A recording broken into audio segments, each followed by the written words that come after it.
Pode continuar, pastor. É isso. É isso.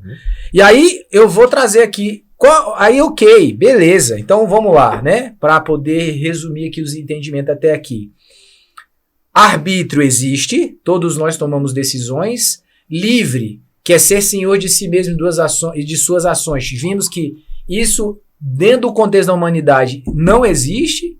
Ele não tem essa liberdade. Por quê? Porque ele está preso dentro de uma realidade onde existe uma natureza carnal dentro dele que o impulsiona, o escraviza a ceder a uma diretiva de pecado. Do outro lado, tem a sua essência de criação de Deus e essa exposição que Deus faz de si mesmo. Sempre está levando esse homem a refletir sobre a sua existência. Então, o homem que não crê nessas coisas acha que é livre, porque ele caminha nas perspectivas dele, achando que isso é ser senhor, mas ele está fugindo da essência de quem ele é, que é de ser criação de Deus, de voltar-se ao Criador, porque a essência de todo ser humano é voltar-se ao Criador, porque é a sua criatura. Então eu fujo dessa essência, vivo nessa escravidão do engano, que essa enganação, né, de que eu estou livre, mas não estou, porque eu estou afundado na prática do desejo pecaminoso. Aí, ok, vindo para a nossa realidade, daqueles que,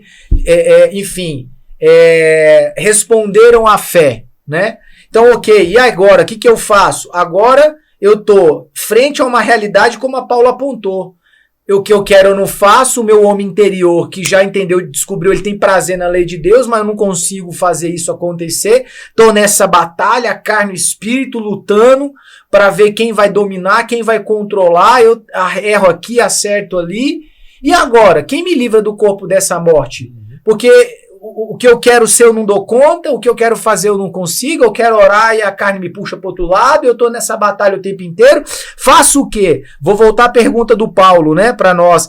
Miserável homem que eu sou, quem me livrará desse corpo de morte? É a constatação óbvia de todo mundo que está querendo ver uma vida cristã sincera. Vai chegar nesse lugar aqui. Essa é a frase da conturbação do nosso arbítrio. É aqui, ó. Todo mundo chega nesse lugar. Posso parafrasear ela? Sim. Eu agora sou escravo de um senhor bom, mas a minha carne ainda parece que tem uma tendência de me puxar ainda para as coisas da carne. Mas eu amo meu senhor bom, né? Eu quero ser escravo desse senhor. Ou seja, eu escolho não ter vontade mais. Eu escolho a vontade dele para mim. Eu escolho não decidir mais nada. Entendeu? Mas a minha carne me puxa, é isso que ele tá querendo dizer. A carne tá puxando do lado de lá. Eu quero servir esse senhor bom, mas o senhor mau me puxa como se ele tivesse poder sobre mim. O que eu faço? Aí vem a resposta. Dou graças a Deus por Cristo Jesus, nosso Senhor. Assim que eu mesmo com entendimento estou servindo a lei de Deus, mas com a carne a lei do pecado. E aí ele continua no 8. Portanto, agora nenhuma condenação há para os que estão em Cristo Jesus, que não andam segundo a carne, mas segundo o Espírito. Porque a lei do Espírito de vida em Cristo me livrou da lei do pecado e da morte. Aqui é que está o segredo, né? A chave que nos ativa a poder ter uma menor conturbação no nosso arbítrio. Sim. Né? Enquanto muitos estão... A crise, em muitos, ela está severa porque ainda não descobriu isso aqui. Porque onde essa crise ela diminui, essa conturbação diminui, ela não acaba, ela nunca vai ser livre, ela sempre vai ser conturbada. Viver uma vida espiritual sempre vai ser uma decisão difícil. Ir pro altar sempre vai ser uma decisão difícil. Ter uma vida de oração todo dia nunca vai ser fácil. Nunca vai. A pessoa que falar pra mim, falar que ora todo dia a coisa mais fácil do mundo, eu duvido do que ela tá dizendo, não consigo acreditar. A pessoa falar que ler a Bíblia todo dia é fácil demais, isso é mentira, isso não é verdadeiro, porque há uma luta, uma guerra. A pessoa que falar jejuar pra mim é maravilhoso, passo 15 dias sem comer, feliz da vida. Quem é esse? Não é assim, não é assim. Então entenda. Todo o processo Só é possível dessa conturbação começar a ser controlada e a gente ver o espírito prevalecer e a gente conseguir ter mais vitórias do que derrotas, é sabendo que a nossa confiança é exclusivamente em Cristo. Não é eu. Mais uma vez acaba com a ideia de liberdade. Acaba.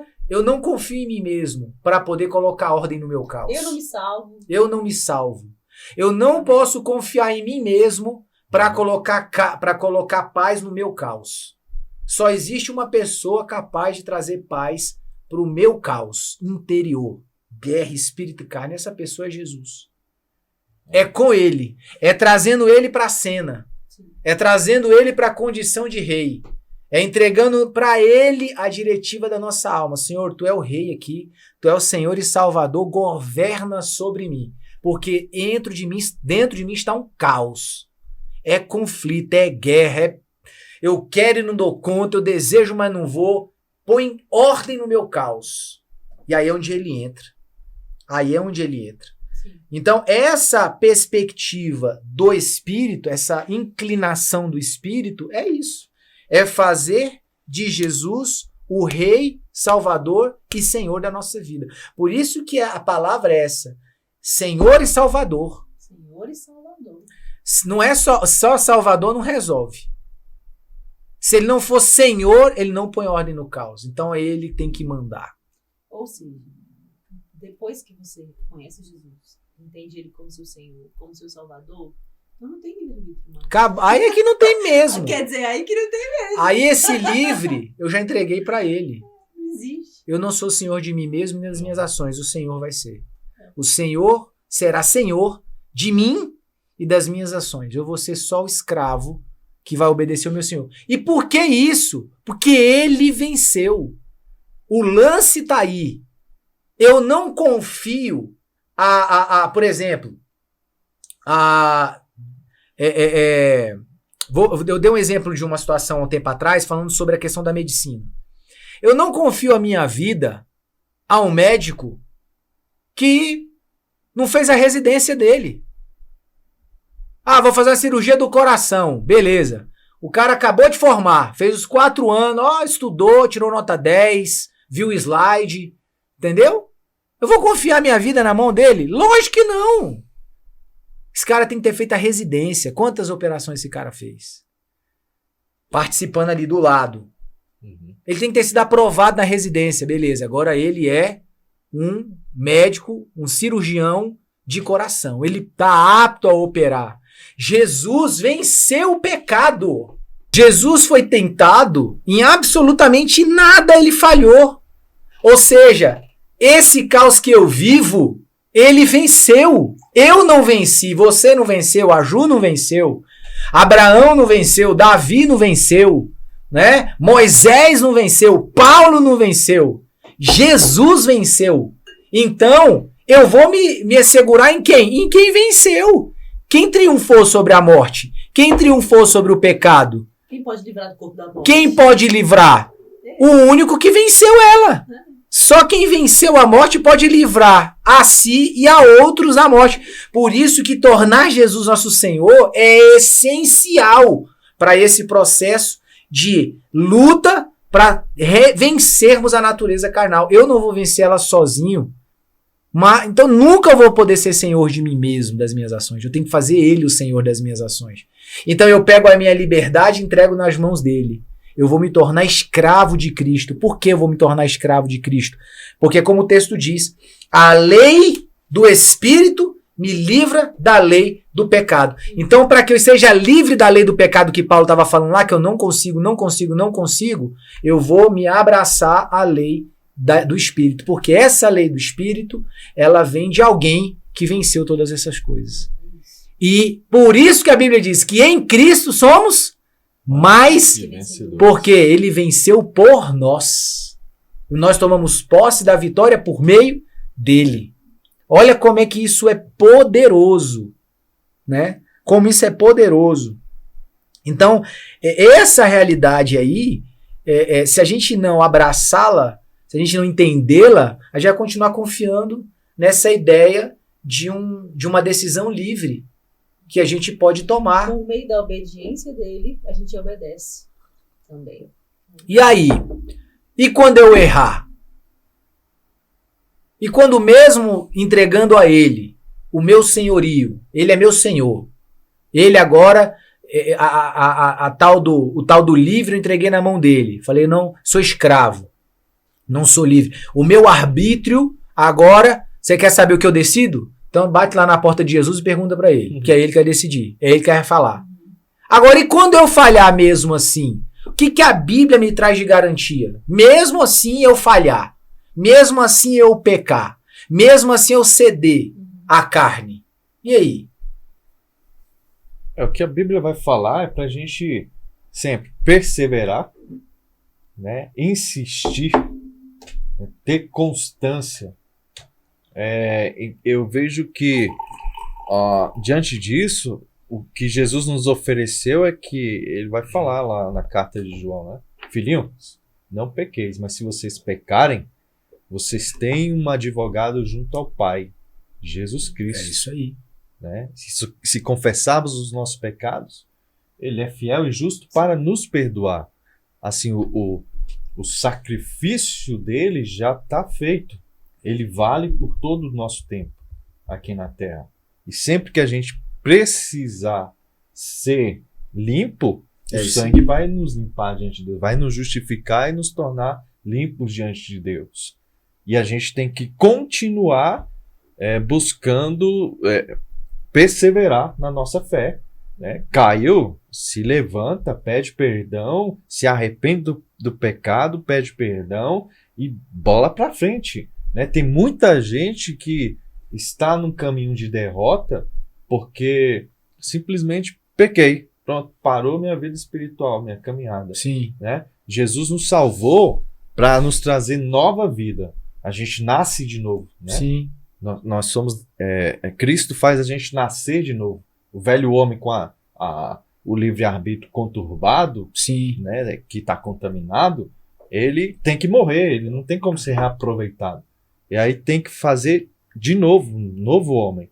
Esse novo homem nasce, mas ele não só nasce, ele precisa crescer, desenvolver, chegar numa maturidade. É isso aí. É isso que a gente tem que pensar. Opa, não é porque eu pequei que o meu desenvolvimento vai parar. Acabou. Acabou não. Eu pequei, eu errei, eu não deveria. Uhum. Mas a minha jornada não vai parar por causa disso, não. Eu quero progredir, eu quero chegar na presença de Deus. A gente tem que ter essa intenção, porque o sangue de Jesus vai nos purificar, vai nos limpar, e a gente vai caminhar agora, né, evitando o pecado, pecar de novo, né? Uhum. A gente tem, por exemplo, um veículo, né? É normal que de 5 ou 10 mil quilômetros, um pneu fure. Sim. Né? Isso é uma coisa normal. Não é normal ele furar todo dia. Exato. Né? Então a gente... Então você andar com ele sem trocar. Sem trocar com o pneu furado. Então assim, não é normal a gente viver uma vida de pecado. Exato. Mas se acontecer acidentalmente, nós temos um remédio. Isso. Né? É isso aí. É isso aí. E aí, Ju? O que você pensa dessa parte aí? Pra gente fechar esse raciocínio. É isso mesmo. A gente tem um advogado. Sim. Né? A gente tem um caminho. Jesus é o próprio caminho, né? Ele foi... Jesus veio para ser esse caminho para nós de volta para o Pai, né? Uhum. Para que o nosso coração se voltasse completamente para essa possibilidade de obedecê-lo por ele, pela graça dele mesmo, né? Então é muito tremendo isso, né? Que a gente precisa dele, inclusive, para obedecer. Exatamente. Né? Eu acho isso incrível, né? Então, é nisso que eu penso. E eu estava pesquisando e tentando entender também sobre essa questão, né? Desses argumentos, desse livre processo de decisão ou não, né? E a gente tem as linhas, né? A gente tem calvinismo, a gente tem o arminianismo, né? A gente tem essas linhas, né? Então, essa visão do calvinismo, apenas os que são, né, predestinados, eles conseguem... os predestinados, eles não têm livre-arbítrio, né? Sim. Ou seja, Deus é que governa tudo, né? Uhum. E aí você tem a outra linha do arminianismo que já flexibiliza um pouco mais, que traz um pouco essa visão de que não há escolha, existe escolha, né? E aí a gente traz para esse entendimento de que Aí você meio que você traz um Deus que, quando você diz que ele escolheu alguns, né? Que ele predestinou alguns e que esses têm que andar naquela linha, não pode sair, não faz muito sentido. Sim. Não faz sentido. Por que não faz sentido? Porque Deus escolheria só alguns. Ele estaria brincando com os outros? E o restante do pessoal que está tentando, que está buscando? Jesus veio só para aqueles? Você entendeu? Sim. Não faz sentido. Aí você entra também no extremo do arminianismo, né? Que você fala, não, você tem poder de escolha, você decide. Beleza, ok. Só que, e a soberania de Deus? Onde fica nesse negócio, né? Então, assim, são temas que a gente precisa entender, mas eu acho que esse entendimento do arbítrio conturbado é bem interessante, porque ele consegue fundamentar bem essa crise interna do homem, essa realidade do homem natural, do homem, né, do homem carnal, do homem espiritual, e aí vai. Então, assim, não tem como o ser humano ele ser neutro, sempre diante dele vai ter a vida ou a morte. Sim. Né? Ele vai ter a vida e a morte, e ele vai ter que, mediante o que cabe a ele na responsabilidade, ele vai ter que julgar, É óbvio, é claro que na soberania de Deus, ele vê tudo isso, ele observa, e ele consegue pegar tudo isso e fazer um prato, entendeu? Ele tira o que não precisa, né? Esse tempero aqui eu sei que não vai dar certo, esse aqui não, esse aqui... E aí ele vai fazendo a junção. E aí, sabe o que eu penso? Quando eu vejo Davi, eu não vejo um homem que mesmo que seja no tempo ainda da lei, né? Mas eu acredito que Davi experimentou, ele entendeu a graça já na lei, né? Claro. Eu acredito muito nisso, né? Então, assim, ele foi um homem pecador. Ele foi um homem que tomou decisões erradas, né? Mas, de certa forma, o erro dele não impediu que a soberania de Deus governasse. Sim. Pelo contrário, você entendeu? Pelo contrário, a glória de Deus foi maior ainda, né? Foi maior. Então, eu acredito muito nisso. Eu acredito que mesmo que hajam decisões que partam, eu quero comer isso. Ok, você vai comer isso. Mas deixa eu te falar, o plano original para você é comer isso aqui, ó. Você quer comer isso aqui? Mas o plano original que eu tenho para você é esse aqui. E na jornada e no caminho, ele vai conduzindo para a glória dele. Sim. Sabe? Ele vai conduzindo para que aconteça. Eu, Ju, hoje acredito que Deus, ele é um Deus tão bom, ele é um pai tão bom, que ele não quer que nenhum dos seus filhos se perca. Claro. Eu não acredito num Deus... Claro que existe um Deus juiz, né? Sim. Mas não existe um Deus carrasco, um Deus que quer que seus filhos se perdam. Porque não faz sentido ele dar o único filho que ele tem em sacrifício, o próprio Deus descer, e depois ele abrir mão. Não. Saiu, desalinhou, vai ficar por lá. Não. É tão simples de entender isso. Veja bem, você tem 2 filhos. Sim. Né? Tem um casal. Tá? E agora você precisa escolher um deles para ir para o céu e um deles para ir para o inferno. Qual que você escolhe para ir para o inferno? Não tem como. Aí você pinta um Deus... Como que você Deus escolhe? É esse? Que Deus é esse? Ah, mas Samuel é mais custoso, ele é mais desobediente. Como que você decide? Esse aqui vai para o inferno. É impossível isso. Não tem como. E ao mesmo tempo, como você decidir ao Léo o que você vai fazer, também não faz sentido. Porque aí você bate em outro ponto, que não pode ser ferido, que é a soberania de Deus. Com certeza. Que ele governa sobre tudo e sobre todos, inclusive sobre todos os homens de Deus, na Bíblia, na história, Abraão, Davi, nós. Pessoal, é isso aí então. Obrigado, Deus abençoe sua vida. Creio que esse nosso tempo aqui de conversa vai trazer edificação para você. E aí a gente se vê no nosso próximo podcast.